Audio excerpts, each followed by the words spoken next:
Everyone, আসসালামু আলাইকুম। আজকে আমি শিং মাছ ভাপা রান্না করব লাউ পাতায়। আমি এখানে দিয়ে দিয়েছি পেঁয়াজ রসুন, এখন দিচ্ছি শুকনা মরিচ, জিরা, দিয়ে দিব সামান্য পানি এবং সব মশলাগুলো এখন ব্লেন্ডার করে নিব। এই যে আমার ব্লেন্ডার হয়ে গিয়েছে। শিং মাছগুলো খুব সুন্দর করে ধুয়ে পরিষ্কার করে নিয়েছি আগেই। আমার ব্লেন্ডার করার সব ধরনের মশলাগুলো দিয়ে দিচ্ছি। শিং মাছ ভাপাটা খেতে আমার মনে হয় সবাই পছন্দ করে। এখন দিয়ে দিচ্ছি লবণ, পরিমাণ মতো দিয়েছি আমি, আপনার স্বাদ মতো দিয়ে নেবেন। এখন দিচ্ছি হচ্ছে হলুদ, মরিচের গুঁড়া। এখানে আমি ব্যবহার করেছি আমের আচারের তেল, সরিষার তেল।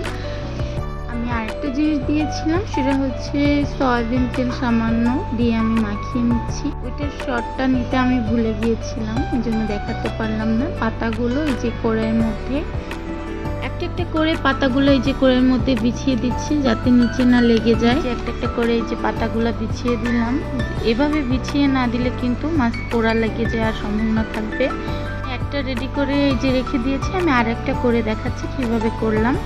পাতার মধ্যে একটা মাছ নিয়ে সামান্য একটু মশলা নিয়ে ভাজ করে সুন্দর করে দিলাম।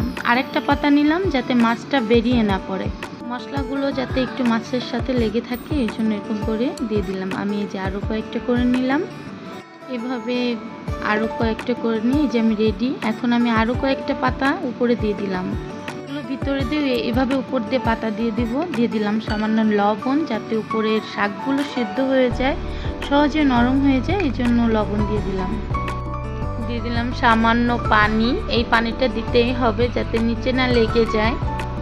এর সাথে আমি দিচ্ছি কিছু কাঁচা মরিচ।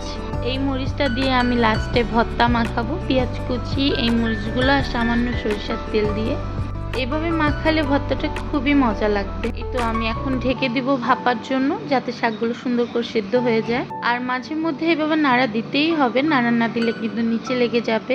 তো এটা আমি কড়াইতে ভাপা দিচ্ছি, ভাতের উপরে না, এই জন্য নাড়া দিতেই হবে।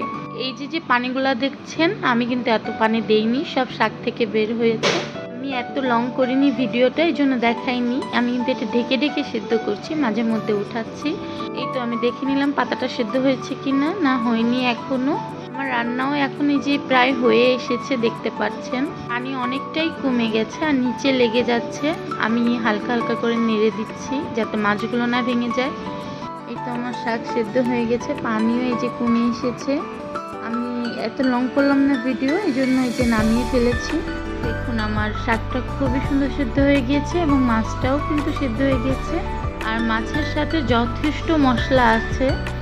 আমি এগুলো এখন একটা একটা করে পাতার মধ্যে থেকে এই যে সব বের করে নিয়েছি। আর এই যে আমার ভর্তাটা, যাতে মাছ